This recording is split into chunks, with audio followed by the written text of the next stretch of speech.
மனிதர்களான நம்பலாம் ஒரு நாளைக்கு 8 மணி நேரம் தூங்குனாலே போதுமா? சில விலங்குகள் வந்து 20 மணி நேரம் வரைக்கும் தூங்குமா? விலங்குகள் வந்து இவ்ளோ நேரம் தூங்குறதுக்கான காரணங்களுமே இருக்காங்க.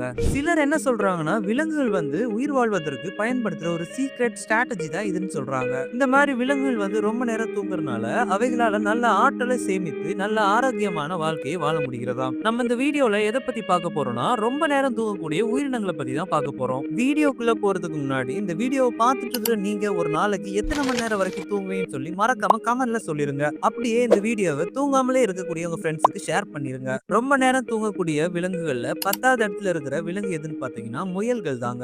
எவ்வளோ நேரம் தூங்கும்னு பார்த்தீங்கன்னா, 8.5 மணி நேரம் வரைக்கும் தூங்குமாம். 9வது இடத்துல இருக்கிறது பன்றிகள். குறுகிய இடைவேளைகள்ல வந்து பன்றிகள் வந்து சுமார் 10 மணி நேரம் வரைக்கும் தூங்குமாம். பன்றிகள் வந்து அரவணைப்புக்காகவும், அப்புறம் பாதுகாப்பிற்காகவும் என்ன பண்ணும்னு பார்த்தீங்கன்னா, கூட்டமாக சேர்ந்து தான் தூங்குமாம். ஆச்சரியப்படும் விதத்துல 8வது இடத்துல இருக்கிறது எதுன்னு பார்த்தீங்கன்னா